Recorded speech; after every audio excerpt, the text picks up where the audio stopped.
Hello and welcome to what is my review video from the 11th week of the Barclays Premier League.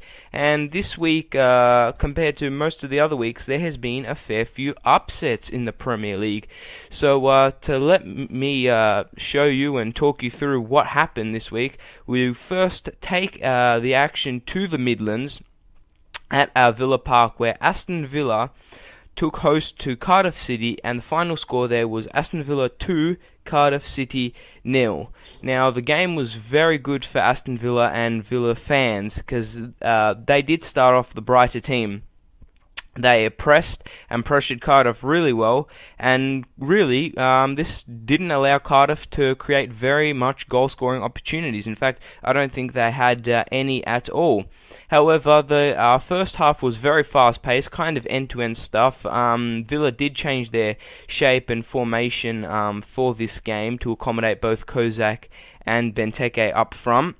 But basically, the game came alive in the last 15 minutes, where Leandro Bacuna scored an absolute delightful 25-yard free kick. It was arguably, I'd say, one of the better free kicks so far this season in the Premier League, and really that got Villa off to basically the start that they needed, this being the 75th minute. And really, Villa eased, kept the pressure up, but most of their fans were, still tense because the scoreline is at 1-0. But Villa eased that pressure with Kozak, who scored a rebound header and really just secured Villa a comfortable 3 points. I was kind of disappointed that Cardiff didn't put up a bit more of a fight or effort, but hey, going away to Aston Villa is no easy feat there. So even though Cardiff lost, I'm sure that they'll be back and better next week or the week after, because there's an international break. Going to London now at Stamford Bridge, where in quite a controversial game, Chelsea drew. That's right, they drew. That's the first upset this week. They drew to West Bromwich Albion. The final score there being Chelsea 2, Bromwich 2. The controversy really was involving Eden Hazard's late penalty. Now, he did score, and that did give Chelsea the equaliser, but it was what happened before that, when Ramirez, in my own opinion, he really did take a dive. If you've seen the footage, I think he was already falling down before any contact was made between the Bromwich defender, and I don't think that the referee should be giving that a penalty at all. And I think, really, due to Hazard's penalty, that helped extend Mourinho's run to 66 games in the Premier League unbeaten. So quite a mean feat for Jose Mourinho there. However, talking basically about the whole sum up of the game here, Chelsea did start the stronger team with Samuel Eto'o. He's been scoring quite a number of goals, whether that be in Europe or in the Premier League, and he scored again. But for Bromwich, under Steve Clarke, in the second half, they came out with really a lot of reinvigorated vigour, if that's even a word, and they did score 2 goals, one of them through Sessegnon, and the other one, I believe, through Shane Long, who scored a header there, and they looked to have the game won until, that controversial penalty, but nevertheless, it was an entertaining game, and that game finished at 2-2 apiece. We'll stay in London but we'll move to Selhurst Park, where Palace took on Everton, and the game finished Palace 0, Everton 0. Now, even though that the final score was a goalless draw here, both teams, as usually kind of does happen in the Premier League, they did have a lot of chances either side to take the 3 points. Now, Everton have gone 5.5 hours with conceding. So, Roberto Martinez has really got that team defensively set up. And they've only lost one of their 11 opening BPL matches. So, again, Everton are a serious threat this season. However, as I said, it was a game of missed chances. Palace had a lot of chances through Shamak, Bannon, Dikachoy as well. well. These guys had multiple chances and they just couldn't find the back of the net. And it was kind of an end-to-end game here. You know, Palace would have their bit of play down Everton's end, and Everton will quickly counter-attack with the likes of Pienaar, Osman, and always the ever-present Romelu Lukaku. But Everton did come the closest to scoring and breaking the deadlock when Phil Jagielka hit the crossbar, but no one was there for the rebound. And even though it was at Palace, Everton did really push hard for the winner, but couldn't find it. And really, therefore, the game ended a scoreless, goalless draw, and Palace collected their 4th point of the season. So, you know, something for their fans to cling a bit of hope to. Anfield is where the next game took place, where Liverpool faced Fulham, and the game finished Liverpool with 4 goals, Fulham with 0. And basically, as I said in my preview video, this was a really good game for Liverpool to bounce back, and they did. They were in scintillating attacking form. Every time they went forward in this game, you just thought, wow, you know, either Suarez is going to score, Gerrard, Sturridge, Coutinho as well. Everyone looked, you know, at the top of their game. And they scored 3 goals before the half, so really they had wrapped up Fulham basically in 45 minutes. Suarez did score a brace, and he scored 8 goals in the Premier League so far after missing the first, I think it was 5 or 6 games, so, you know, he's really hit his form again. And Liverpool started brightly, obviously. They did score 3 goals in like 45 minutes, and they would have scored more if it wasn't for Martin Stecklenburg, the Fulham goalkeeper, who really, he saved Fulham an embarrassment. It really could have been maybe 8 goals, 9 goals if he wasn't in Fulham's goal. And the scoreline really, just due to him, it should have been more emphatic than it was. 4-0 does no just to how good Liverpool played against Fulham, and really Fulham are looking like a team that will be relegated here. Taking the attention down to the coast now, where rampant Southampton took on Hull City and basically got a comfortable win over them, 4-1. Now, Southampton's fourth win in a row at home, and another interesting fact is that Ricky Lambert, who did score a penalty in this game, is 100% from the penalty spot, and he has attempted 33 penalties and scored all of them. So, you know, if for England or for club or country, you know, if a penalty's given, you want Ricky Lambert to be taking it. But back to the game, Southampton just really controlled it. They were clinical in front of goal. Adam Lallana was absolutely superb. Man of the match performance by him. And really, the fans just appreciated it, you know. A player like Adam Lallana, who's come through the ranks of Southampton's, you know, actually extremely good youth academy, where they've produced the likes of Bale, Walcott, Luke Shaw, who I think is going to be an absolute superb player. And he's repaid the faith, I'm talking about Lallana, he's repaid the faith to our Southampton's fans. And really, the Southampton fans should be pleased, and I really do think that I expect big things from Southampton this year, whether it be that they secure a place in Europe, whether it be Champions League or Europa League. It doesn't really matter. I think that both the manager and the fans, and myself included, even though I'm not a Southampton fan, just really are absolutely shocked at the progress that this club has made in basically since the last year, then when they were on the bottom of the ladder.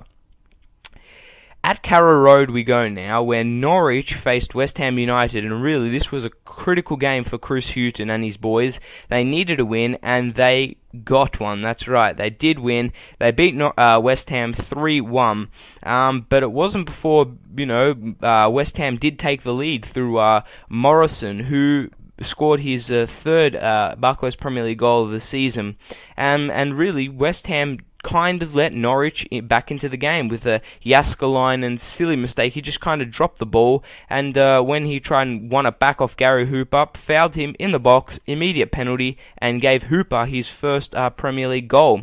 And it's Norwich's first win over West Ham since 1994. That's an amazing stat right there.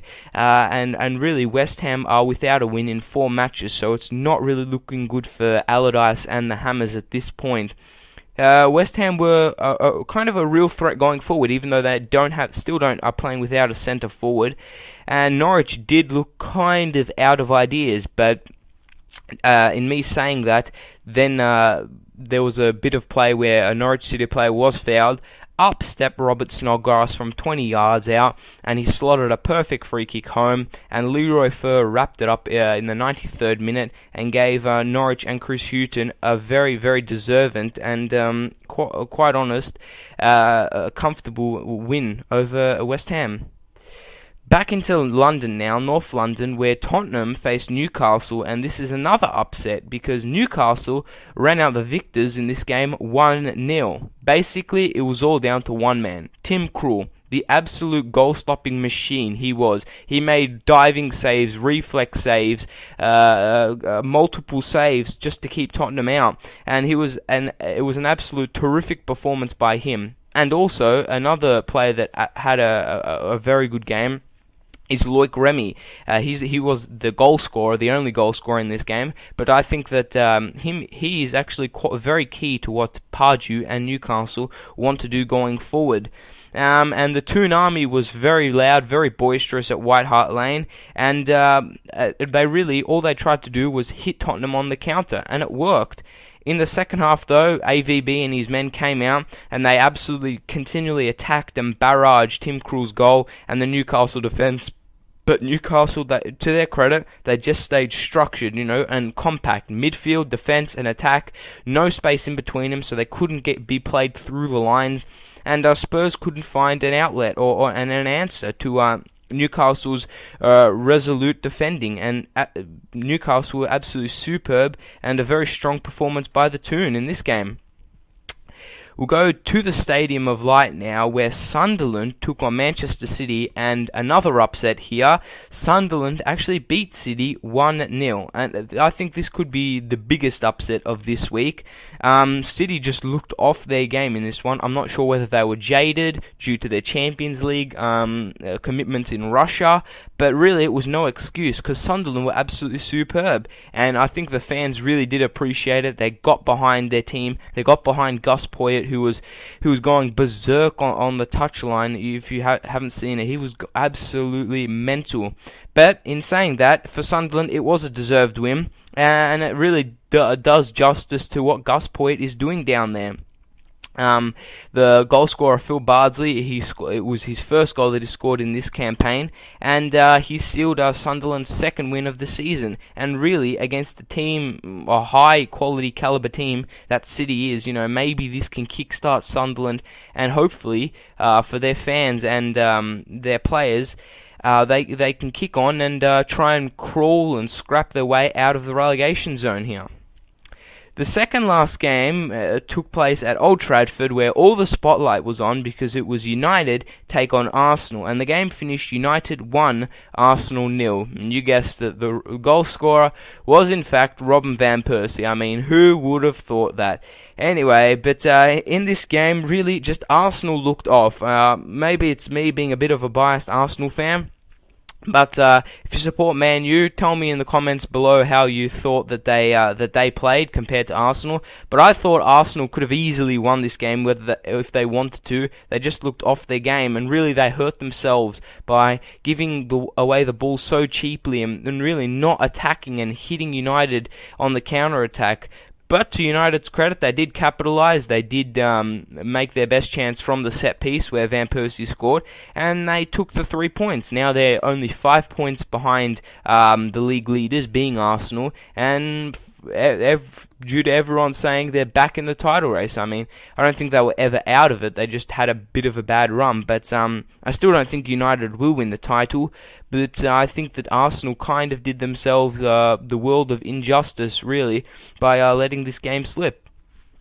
The final game took place in South Wales at the Liberty, where Swansea took on Stoke City, and this was the highest scoring game of all the fixtures. It was Swansea 3, Stoke 3. Now, when have you seen Stoke score 3 away goals? Never. But under Mark Hughes, this is his new regime. It was an exciting and really intriguing game. Stoke did get off to a flying start with 2 goals in basically half an hour. But again, Swansea at home, never count them out, and they came really strong back into this game into the second half. Wilfred Broney scored 2 goals, and they really just controlled the possession, playing that beautiful Swansea football that they like to play under Laudrup. But Stoke, this game was kind of marred by, again, another late penalty, which was awarded to Charlie Adam, and he did score, and it evened the game up at 3-3. I'm not sure. I kind of think that maybe Swansea were, a bit unlucky with the penalty shout, but nevertheless, it is what it is. They did get a point, and hopefully in the next outing they can pick up the 3 points. So that is my review for the 11th week here. There were some cracking games. If your team lost like my team did, Arsenal, you'll probably feel a bit disappointed and dejected, but for me that usually lasts about a day, and always look forward to the next week of the Premier League. However, there won't be Premier League action next week, and therefore no videos for you guys next week, because unfortunately there's another international break. So I'll be seeing you in 2 weeks' time with my whole preview and review of the 12th week. Again, I hope your team won, and I hope your team is climbing up the table and to achieve the ultimate dream of winning the Premier League title. So with that, I'll see you guys very soon. Thank you very much for watching, and goodbye.